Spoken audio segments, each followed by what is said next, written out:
Welcome back to Melvin's Tales from Venice Barbershop. I'm John. I'm pretty sure I'm John. I own this barbershop. I think I own it. I think I've always owned it. But Melvin came to me with a question that made me question everything again. He said, "Are Sam and Jim real?"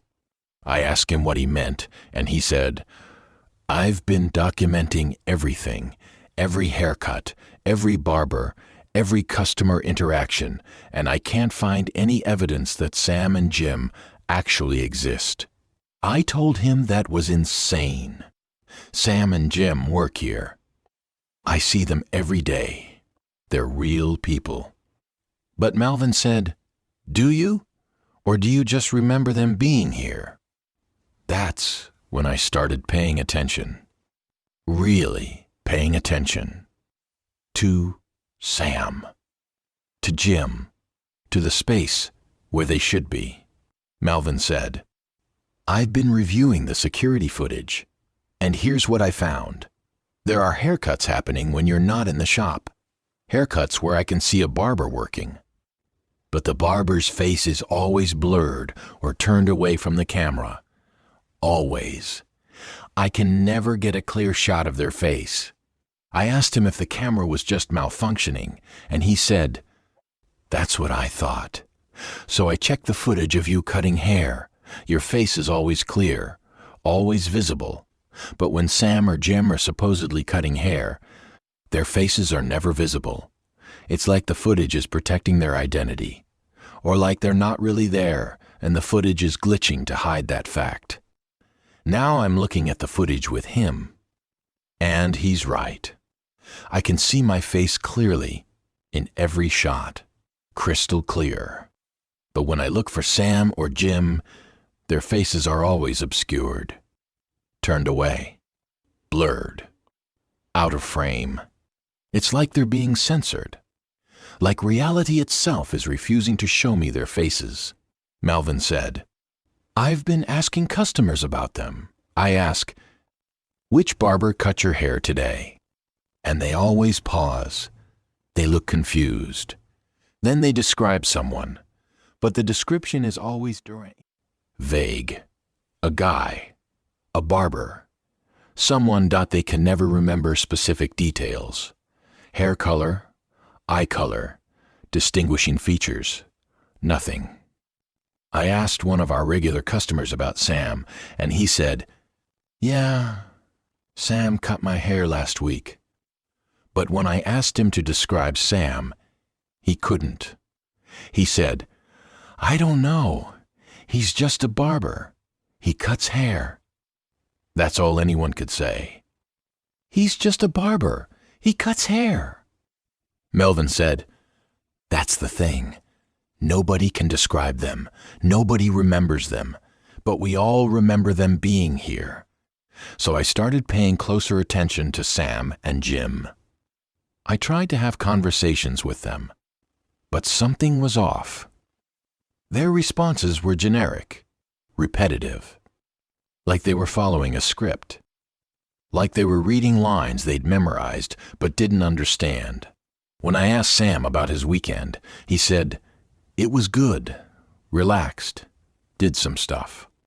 When I asked him the next week, he said almost the exact same thing. "It was good, relaxed, did some stuff." I asked Jim about his family, and he said, "Yeah, I got family." I asked him what their names were, and he looked confused. He said, "I don't know. I have family, but I can't remember their names." How do you not remember your family's names? How do you exist without a past? Without memories? Without a life outside of this moment, this place, this shop? Melvin said, "They're not real, or they're not fully real. They're like placeholders. NPCs in a video game. They exist just enough for us to believe they're here, but they don't have real memories, real personalities, real lives. I told Melvin he was being paranoid, but then I checked the payroll. I pulled up the records. Sam and Jim are on the payroll. I pay them every week. But when I looked at the payment history, something was wrong. The amounts were always round numbers. 500, 600, 700. Never any variation. Never any deductions. It's like the system is just generating payments to names that might not exist. Melvin said, I think you're the only real barber here. I think you've been cutting all the hair, and Sam and Jim are just illusions, memories, constructs that we've all agreed to believe in so the shop doesn't feel empty. I asked him why that would be happening, and he said, I don't know, but I've been documenting the haircuts. The ones where you're clearly cutting hair, the customer always looks satisfied. The ones where Sam or Jim are supposedly cutting hair, the customer looks confused afterward, like they're not sure if they actually got a haircut or if they just imagined it. Now, I'm obsessed with this. I'm trying to catch Sam or Jim doing something that proves they're real, but it's like they're always just out of reach. I'll turn around, and they're gone. I'll look for them, and they're suddenly somewhere else. I'll try to shake their hand, and they're already walking away. It's like they exist in the periphery. In the moments, I'm not looking directly at them. And the moment I focus on them, they slip away. One day, I asked Sam directly. I said, Sam, are you real? He looked at me for a long time. A really long time. And I could see something in his eyes. Confusion, uncertainty, like he was asking himself the same question. Then he said, I don't know. I asked him what he meant, and he said, I don't know if I'm real. I'm here. I cut hair. But I don't remember anything before this. I don't have a life outside this shop. I don't have memories. I just exist here, and then I don't. And then I exist here again.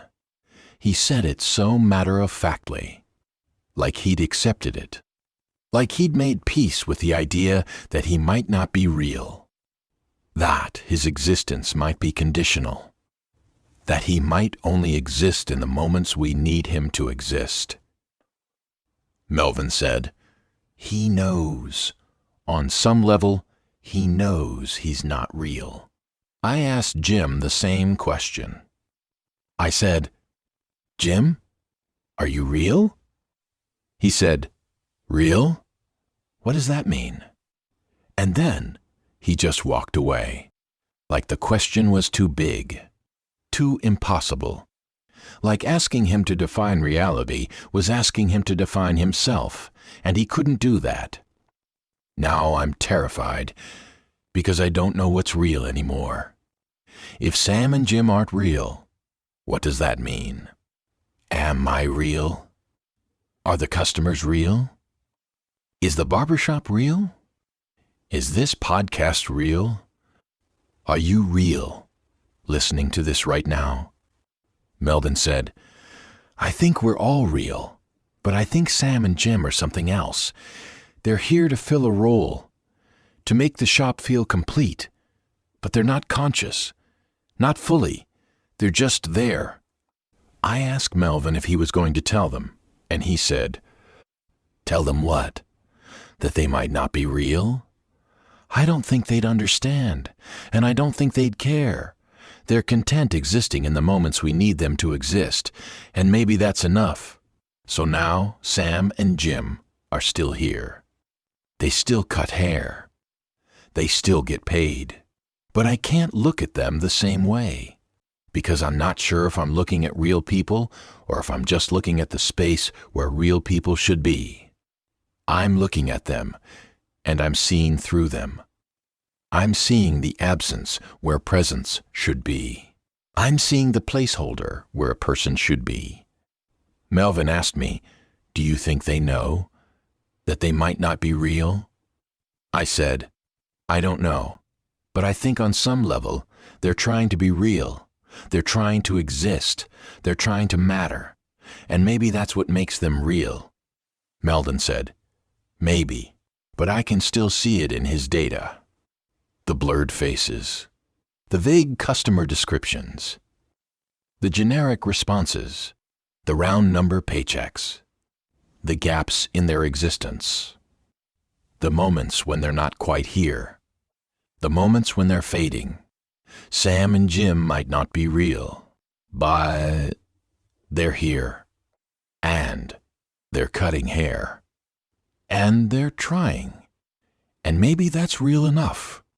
Host John, I've been thinking about what it means to be real, what it means to exist, what it means to matter, and I'm not sure anymore.